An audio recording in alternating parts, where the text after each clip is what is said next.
Ya prepárate mi pueblo, voy atento todos pues, que ha llegado ese momento, descarga y vacilón, que se estresen los bandidos, políticos y faranduleros, ha llegado con su lengua, afilada y muy directa, ese que llaman Gastón, déjalo que hable, déjalo que ría, ese es el viejo Gastón.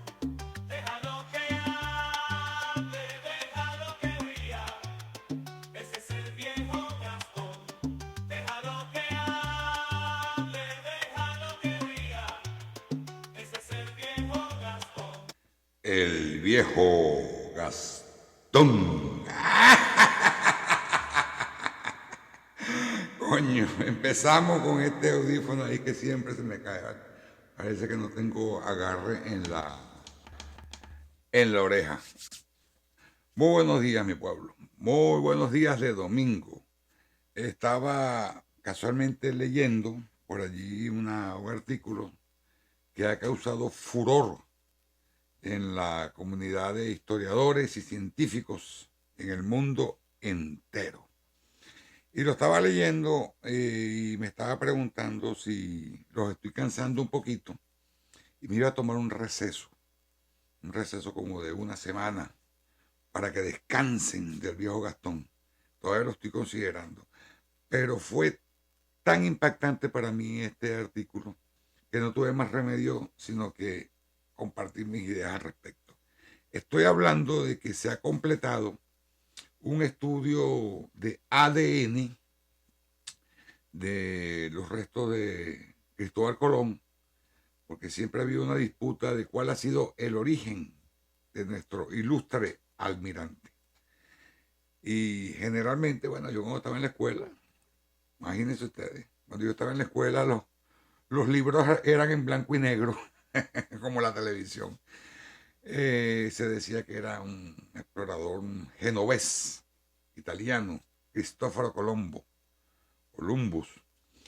Pero con el tiempo se han manejado una serie de hipótesis y teorías sobre el origen ibérico.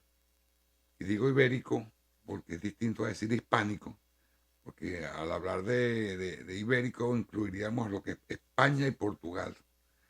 En tanto que si habláramos de hispanidad sería solamente España. Entonces, ya definitivamente ha hablado la genética y se ha determinado, ahora es cuestión de aceptación, porque vemos que la ciencia ha demostrado no ser infalible en muchos aspectos. Se ha determinado que nuestro ilustre navegante no solamente fue español de origen, en este caso valenciano, sino que también su genética demuestra que era judío sefardita. Y en todo caso, para haber emprendido esta gesta del descubrimiento, tuvo que haber sido lo que llamaban en la época despectivamente un marrano. Un marrano era un judío converso, que cuando se hizo el edicto de expulsión de España, de los reyes católicos, de la expulsión de España de los judíos, los que se vieron forzados a quedarse y a convertirse al catolicismo, los llamaban marranos, ¿no? Entonces hubo un gran movimiento de hispanización de muchas familias judías que cambiaron sus nombres, sus apellidos, y generalmente los apellidos hispanos, hay muchos, los apellidos hispanos que adoptaron grupos familiares judíos, tomaron nombres de toponímicos. Por ejemplo, el apellido Ávila, que algún judío habrá tomado, algún judío llamado Juan, por ejemplo, o Manuel, tomaban el apellido de la ciudad de Ávila, Juan Ávila, Manuel Ávila. Habían nombres comunes como María Elena, que que se adoptaron mucho entre las mujeres judías, pero en sefardí, en antiguo sefardí, ese nombre compuesto era uno, Marlin. Ahora imagínense ustedes que mi esposa se llama Marlin Ávila. Tiene un nombre judío de origen y tiene un apellido tomado de un toponímico. La sospechosa mi esposa con ese background. Entonces, también tomaron nombres de animales, de objetos. Por ejemplo, Herrero, el apellido Herrero. Había un judío que tenía una herrería y ¿cómo te llamas tú? Isaac Herrero. Y quedaba como un apellido. Y da la casualidad que Cristóbal, el apellido es Colón. Colón viene de Columbus. Columbus viene de una palabra en latín que significa paloma. La palabra paloma, en su acepción original, fue usada por muchos de los judíos conversos al cristianismo en el primer siglo de existencia del cristianismo allá en Israel, y que en ese entonces ya se llamaba la Palestina, por aquel famoso decreto del emperador romano Adriano en el año 135. En esos primeros 2 siglos, los cristianos se identificaban con un pez o una paloma. Y declarar que la mayoría de la cristiandad en esa época eran de origen judío, hebreo. Entonces, es muy probable que el Columbus de Cristóbal, del almirante Cristóbal Colón, también etimológicamente tenga ese origen de ese símbolo de la paloma, que era muy significativo en el judaísmo y que posteriormente en el cristianismo también se tuvo la significación del Espíritu Santo. Entonces hasta ahora la alarma que se ha producido en el mundo es que quede sentado definitivamente que el almirante Cristóbal Colón haya sido un judío converso, en la época llamado marrano, y se habla de que la corona, exhausta por las guerras de reconquista, acuérdense que España no era una sola unidad, todavía estaba ocupada por el moro en lo que era el reino de Granada, exhausta en sus arcas por la reconquista, por la reunificación de lo que ahora es España, no se podía dar el lujo de financiar semejante empresa como la que proponía Cristóbal Colón. En este punto es más factible que Cristóbal Colón, el judío, junto con otros notables judíos con adinerados, hayan ideado esto como una forma de escape de los expulsados y amparados, o sea, en una conversión que en el fondo no era tal. Se dice que el almirante no escribió nunca en italiano, en ninguna variedad del italiano de la época. Sí escribió en una variedad del español que actualmente sigue siendo usado por los judíos sefarditas, los judíos expulsados de España, los cuales se conocen como sefarditas porque ellos le llamaban a España sefarata. Entonces, ellos siguen hablando lo que en España se conoce como el judeo español, pero que en realidad esa forma de hablar el español del siglo XV se denomina ladino.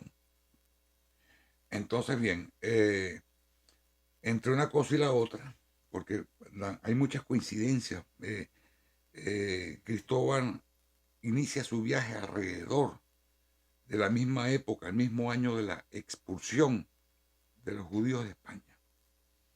Y ahora la genética parece darle la razón a su verdadero origen. En este punto, mi pueblo, yo quiero compartir con ustedes que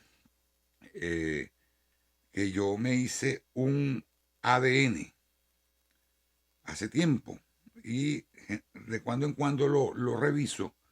Mi esposa no le gusta esta compañía que yo escogí, pero es una compañía de prestigio. en la cual yo creo que es una de las mejores para hacerse este tipo de pruebas.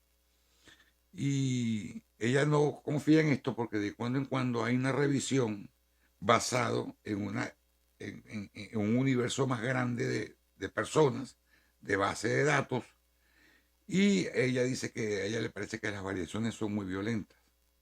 En la primera que me hice, yo tenía un 16% de genes judíos. Eso ha bajado. Pero ha subido el porcentaje de genes españoles, sobre todo andaluces. Entonces yo le explico a ella que muy probablemente entre la combinación de ambos sea básicamente la prevalencia del mismo tipo de marcador, pero no soy científico, pero se mantiene mi mayoría genética en esa región de Andalucía, que estaba bastante poblada por moros, cristianos y judíos. Entonces quisiera compartir la última actualización de esto. A mí me fascina esto. Sin mayores palabras. Aquí dice que yo provengo, imagínense ustedes, el viejo Gastón, miren el origen genético del viejo Gastón, pongan la atención a esta vaina, de 15 regiones ancestrales. Hay que ver el cerro de bola que le echó todo ese gentío que antepasados míos para que yo esté aquí hoy, un domingo, compartiendo con ustedes y hablando. Le han echado un cerro de bola, un gentío que está involucrado en esto.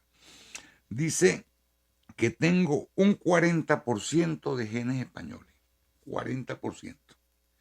No especifican si es una región en particular, simplemente que son genes hispanos. 40%. El 12% de genes vascos. 12% de vascos. Lo cual sigue entrando en lo que es la península ibérica. El 12% portugués. Seguimos en la península ibérica. Lo cual totaliza un 62% de ibérico, mayoritariamente hispano. Cosa que me es un motivo de orgullo por la admiración que yo le tengo a España. Dice que tengo un 9% de sangre indígena proveniente de tribus colombianas y venezolanas. Mi papá siempre decía que por el lado de mi abuela paterna murió a los 18 años, teníamos sangre aullepara. Bueno, aquí está ese 9%. Y los aulleparas eran una tribu de la Sierra de Perijá, que en la zona colindante entre Venezuela y Colombia. Miren qué interesante esto. Esta compañía les pone a ustedes como un mapa de cuál es el recorrido genético desde la tierra de origen. Y mi abuelo paterno decía que ellos venían de Andalucía, que se habían detenido en España, en Jamaica, que posteriormente pasaron a Costa Rica, de Costa Rica pasaron a Cartagena, donde se quedó un grupo, donde supuestamente yo tengo parientes en Cartagena, Colombia, y de allí se establecieron en Maracaibo, que es la rama nuestra. Y ese trazo, tal cual el cuento de mi abuelo, ese trazo lo hace esta compañía. ¿Cómo lo hacen? ¿Qué brujería es esa? No lo sé. Esa es la magia de la genética. Dice que tengo un 7% del norte de África. Seguimos ahí en el trazo moro-judío. Un 4% de indígenas de Bolivia y Perú. Bueno, tengo mi manchón ahí de Inca. Y aquí empieza lo interesante. Un 3% de Senegal en África. Tengo de lo que llaman Benin y Togo un 3%. Un 2% de taíno cubano. Un 2% de indios sudamericanos diversos. Dice que un 2% de judíos askenazí. un 1% de África Central, un 1% de indígenas de Panamá y Costa Rica, un 1% de judío sefardita y un 1% de italiano, griego y de diversas mezclas del este del Mediterráneo, incluyendo las costas de Líbano e Israel. Ese es mi recorrido genético, mi mapa genético según esta compañía. Me pareció sumamente interesante, interesantísimo. Como les digo, lo reviso cada cierto tiempo, 1 o 2 veces al año. No ha variado mucho desde el último año.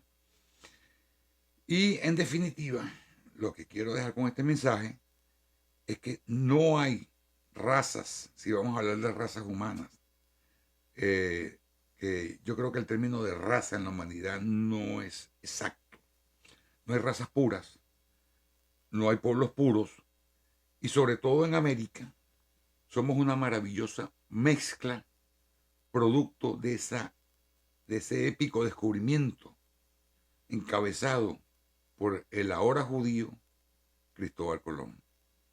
Mi pueblo, que Dios Todopoderoso me los cuide, me los bendiga y me los acompañe, y que San Luis Beltrán, un valenciano de allá de España, me los cuide y me los fortalezca. Esto fue el viejo Gastón. ¡Ah!